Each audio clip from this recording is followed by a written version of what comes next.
Hello बच्चों, welcome to my academy. बच्चों 13 सितंबर को नीट का फाइनल एग्जाम होना है और आप बच्चों इसी डेट को फाइनल मान करके चलिए।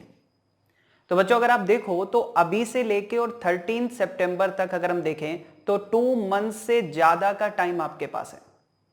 अब बच्चों ये जो टाइम है, ये टाइम आपके रिजल्ट को काफी ज्यादा चेंज कर सकता है।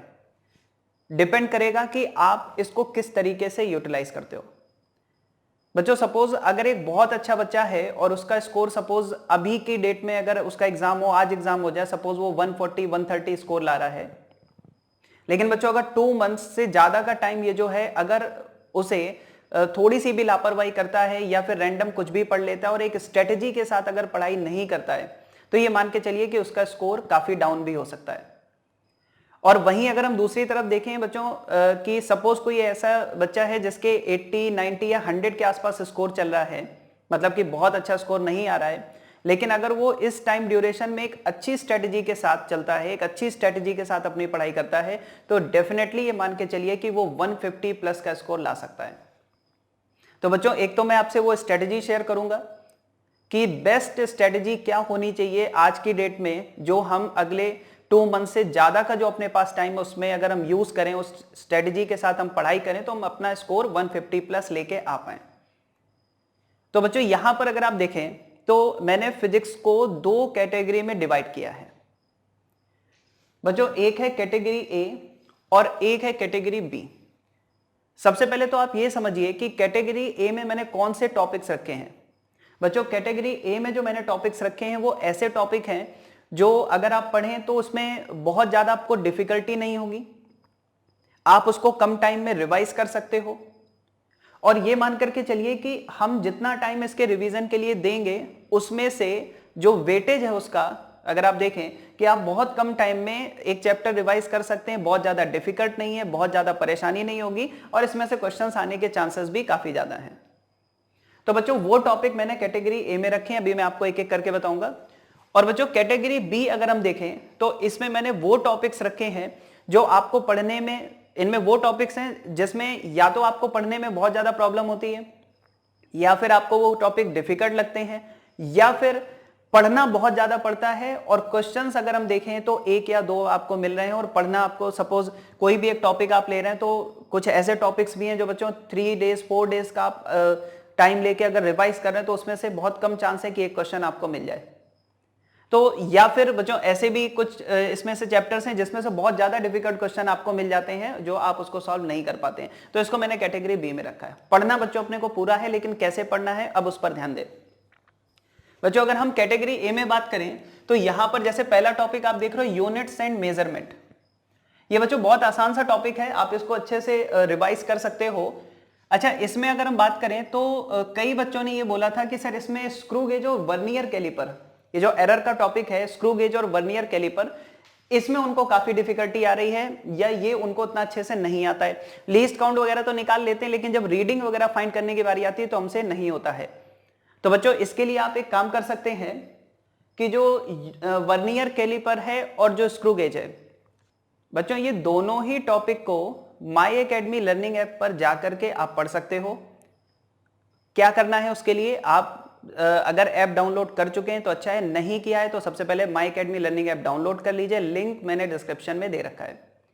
बच्चों जब आप ऐप ओपन करेंगे तो उसके अंदर एक कोर्स है एंथूस प्लस कोर्स, आपको एंथूस प्लस कोर्स में जाना है। वहां पर आपको मिलेगा क्लास 11th क्लास 12th, आपको क्लास 11th पर क्लिक करना है।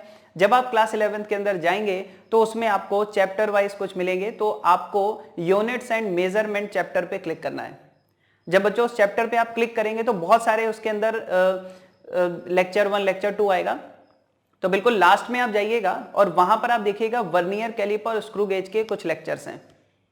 बच्चों उन लेक्चर्स को मैंने ओपन कर दिया है, आप जाके उसको पढ़ सकते हैं, किसी तरह का कोई भी आपको उसमें सब्सक्रिप्शन लेने की जरूरत नहीं है। वहां जाएं, वहां पर जाकर के बच्चों ये आप टॉपिक्स कंप्लीट कर सकते हैं। बहुत डिटेल में बहुत अच्छे से सारे टॉपिक एक्सप्लेन किए गए। वर्नियर कैलिपर स्क्रू गेज में बच्चों जितने भी टाइप के क्वेश्चंस पॉसिबल हैं और जो भी इसके अंदर रिलेवेंट थ्योरी है वो सब अच्छे से एक्सप्लेन की गई है। तो ये मैं बच्चों गारंटी दे सकता हूं कि अगर आपने उससे इन दोनों टॉपिक को कवर कर लिया, तो इसका कोई भी क्वेश्चन अगर आपको नीट एग्जाम में मिलता है आपसे गलत नहीं होगा। ठीक है, तो ये चीज बच्चों आप ऐप पर जाकर के अच्छे से कंप्लीट कर लीजिए। ओपन कर दिया है, अनलॉक है, आप उसको आराम से पढ़ सकते हैं। सेकंड बच्चों अगर हम देखें तो यहां पर टॉपिक आप देखिए, जैसे मोशन इन स्ट्रेट लाइन है, मोशन इन प्लेन है, लॉज ऑफ मोशन है और वर्क पर एनर्जी है।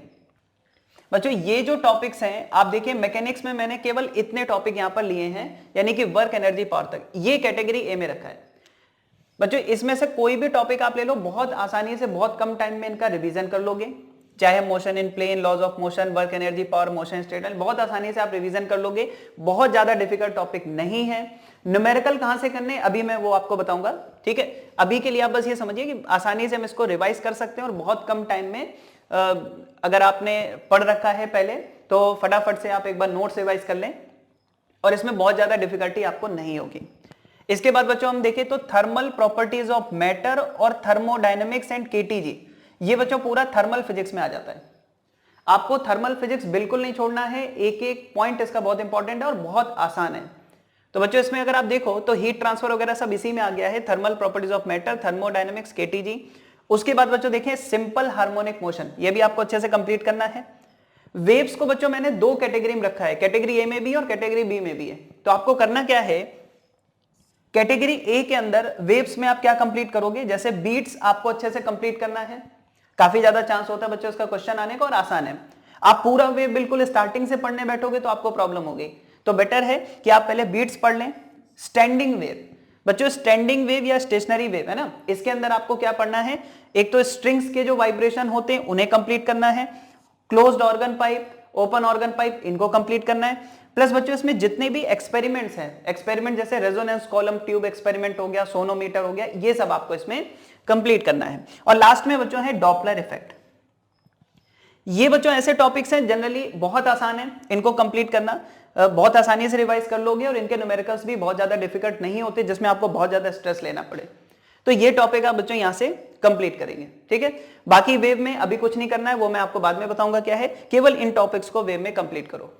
इसके बाद बच्चों अगर 12th फिजिक्स में हम देखें तो current, electricity, alternating current, electromagnetic wave, ये तीन टॉपिक अगर बच्चों आप देखो तो इसमें भी मुझे नहीं लगता कि आपको बहुत ज्यादा कोई टाइम लगने वाला रिवाइज करने में। करंट, इलेक्ट्रिसिटी बच्चों मान के चलिए कंफर्म है, क्वेश्चन मिलना ही मिलना है। ठीक है, इसी तरह ऑल्टरनेटिंग करंट एसी हो गया, इलेक्ट्रोमैग्नेटिक वेव बहुत छोटा सा चैप्टर है, एक क्वेश्चन मान के चलिए इसमें से मिल जाएगा आपको। तो ये तीन टॉपिक आपको करने हैं। ठीक है, बीच में जैसे इलेक्ट्रोस्टैटिक्स वगैरह है वो सब मैंने इसमें रखा है, मैं आपको बताऊंगा ऐसा क्यों है। तो ये बच्चों चैप्टर्स ऐसे हैं जो बहुत कम मेहनत करके आप अच्छे से रिवाइज कर सकते हो। उसके बाद बच्चों ray optics and optical instrument करना ही करना है और सिंपल टॉपिक है, सिंपल टॉपिक है और बच्चों ये मान के चलिए क्वेश्चंस मिलना ही है। वेव ऑप्टिक्स बहुत कम टाइम में हो जाएगा, आपको इसको करना है। इसके बाद बच्चों देखिए मॉडर्न फिजिक्स। मॉडर्न फिजिक्स में photo electric effect, dual nature, atom, nuclei, radio activity, ये सारी चीजें बच्चों इसके अंदर है, वो आपको कंप्लीट करनी है, बहुत ज्यादा टाइम नहीं लगेगा, इजी टॉपिक है। और इसके बाद बच्चों सेमीकंडक्टर, इलेक्ट्रॉनिक्स, ये आपको पूरा करना है। तो ये बच्चों देखो तो 17 चैप्टर्स प्लस सब टॉपिक ये मिलाकर के टोटल 17 यहां तक के टॉपिक्स हो गए। ठीक है, तो ये जो 17 चैप्टर्स और यूनिट हैं, जैसे ये पूरी एक यूनिट हो गई बच्चों यहां पर, इनको आप कंप्लीट करोगे। अब बात आती है सर इसके न्यूमेरिकल्स हम कहां से करेंगे। पहली बात बच्चों ये समझिए, जितने भी चैप्टर्स हैं इसमें कहीं भी मुझे नहीं लगता कि किसी बच्चे को बहुत ज्यादा डिफिकल्टी होती होगी या बहुत डिफिकल्ट लगते होंगे टॉपिक, और इनसे ये मान के चलिए क्वेश्चंस आने के चांस काफी ज्यादा है, एक अच्छा खासा वेटेज है इन चैप्टर्स का। तो आपको करना क्या है बच्चों, जरा बात समझिएगा, इसके जब क्वेश्चंस करेंगे तो कहां से करेंगे। इसमें आपको तीन काम करने हैं। पहला बच्चों नीट प्लस एम्स, AIPMT, मतलब जितने भी बच्चों मेडिकल एंट्रेंस के जो भी एग्जाम्स हैं, ठीक है, उनके क्वेश्चंस आपको कंप्लीट करने हैं, पहला। सेकंड, इसमें आप बच्चों जेईई मेन के जो क्वेश्चंस हैं वो कंप्लीट कर सकते हैं। ठीक है, बहुत ज्यादा डिफिकल्ट क्वेश्चन हो तो छोड़ दीजिए, लेकिन जेईई मेंस के क्वेश्चन आप इसमें जरूर करिए। ठीक है, इन टॉपिक्स में। क्यों? क्योंकि जेईई मेन के क्वेश्चन भी इन टॉपिक्स से जो आए हैं वो बहुत ज्यादा डिफिकल्ट नहीं है, आसानी से आपसे हो जाएंगे। और तीसरा बच्चों, माई एकेडमी लर्निंग ऐप पर मोस्ट एक्सपेक्टेड क्वेश्चन सीरीज है, आप उसे ज्वाइन कर सकते हो। बच्चों ये जो सीरीज है मोस्ट एक्सपेक्टेड क्वेश्चन सीरीज, आप इसको ज्वाइन कर लीजिए। इसमें आपको काफी हेल्प मिलेगी। ये समझ के चलिए कि जो न्यूमेरिकल सॉल्विंग स्किल है वो आप यहां से डेवलप कर सकते हो। कई बार क्या होता है बच्चों कि नॉर्मल क्वेश्चंस में अपने को पता ही नहीं चलता है कि हम कहां पर सही कंसेप्ट लगा रहे हैं, कहां पर हम गलत कंसेप्ट लगा रहे हैं, कहां पर मिसकंसेप्शन है। तो ये सीरीज काफी हेल्पफुल होगी आपके मिसकंसेप्शंस को आइडेंटिफाई करने के लिए। तो ये 3 चीजें आपको इसमें करनी है, ठीक है। इसके बाद बच्चों कैटेगरी बी में आते हैं। कैटेगरी ए समझ में आ गई आपको, और इन चैप्टर्स को बच्चों प्रायोरिटी पे रखो, पहले इन्हें कंप्लीट करना है इन 3 चीजों के साथ, और इधर उधर भागने की जरूरत नहीं है। आप इन्हीं को अच्छे से करिए प्रॉपर शेड्यूल बना के। इसके बाद बच्चों देखिए कैटेगरी बी, इसमें मैंने वो चैप्टर्स रखे हैं जो या तो बच्चे को बहुत डिफिकल्ट लगते हैं, या फिर बहुत ज्यादा लेंदी हैं, पढ़ना बहुत है, क्वेश्चन आना एक है, ठीक है, या वो भी नहीं आना है, या फिर बच्चों ऐसा कुछ है इसमें कि आपको कुछ ऐसे चैप्टर्स भी मिलेंगे जिसके क्वेश्चंस कुछ सिंपल हैं और जो डिफिकल्ट है वो बहुत ज्यादा डिफिकल्ट है, वो अपने को बिल्कुल समझ ही नहीं आते वो कैसे सॉल्व करने हैं। तो इसके लिए आपको करना क्या है बच्चों, पहले चैप्टर्स देख लो कौन कौन से। जैसे इसमें मैंने रखा है system of particles and rotational motion. अब ये देखा जाए तो बहुत बड़ा चैप्टर है, और बच्चों क्वेश्चन किसी एक जगह से आना है या दो, मतलब एक क्वेश्चन मान लीजिए आपको मिल भी गया तो ये बहुत लंबा चैप्टर है। ऐसा नहीं कि छोड़ना है, पढ़ना इसको भी है, लेकिन कैसे वो जरा समझिएगा। दूसरा बच्चों अपने पास हो गया ग्रेविटेशन, ठीक है, क्वेश्चन आ भी सकता है नहीं भी आ सकता है।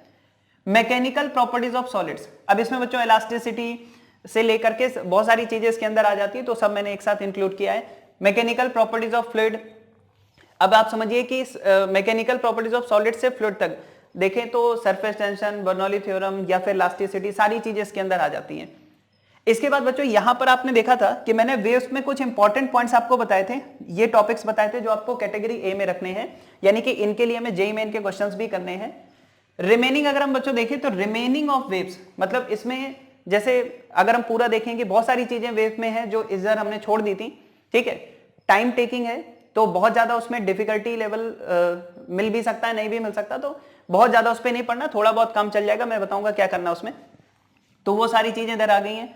फिर बच्चों यहां पर अगर आप देखो तो electric charges and fields, electric potential and capacitance, ये दो काफी बड़े चैप्टर्स हैं, बहुत कुछ पढ़ना होता है आपको इसमें से, और 1 या 2 क्वेश्चन आपको इसमें से मिलेंगे। Moving charges and magnetism, magnetism and matter, और बच्चों इलेक्ट्रोमैग्नेटिक इंडक्शन, ये मैंने कैटेगरी बी में रखा है। अब कैटेगरी बी में क्यों रखा है जरा बात समझिएगा बच्चों, इसमें आपको जेईई मेन के जो क्वेश्चंस हैं, जेईई मेन के जो क्वेश्चंस हैं या बहुत डिफिकल्ट क्वेश्चन है, या फिर हम बात करें जेईई एडवांस के जो क्वेश्चंस हैं, कई बच्चे होते हैं ना टाइम मिल जाता है तो एडवांस के क्वेश्चन करना स्टार्ट कर देते हैं, ये आपको बच्चों इसमें नहीं करने हैं। जेईई एडवांस के क्वेश्चंस या जेईई मेन के जो बहुत डिफिकल्ट क्वेश्चंस हैं उन पर आपको नहीं जाना है इन टॉपिक्स के लिए। अब ऐसा नहीं करना आपने रोटेशनल मोशन उठाया और जेईई एडवांस तक के क्वेश्चन की भाई टाइम मिल गया है, बहुत टाइम मिल गया, अब तो एग्जाम 13 सितंबर को होना है, चलो एक काम करते हैं रोटेशनल मोशन का जेईई एडवांस करते हैं, कोई फायदा नहीं होगा बच्चों, उस लेवल का क्वेश्चन नीट एग्जाम में नहीं आता है।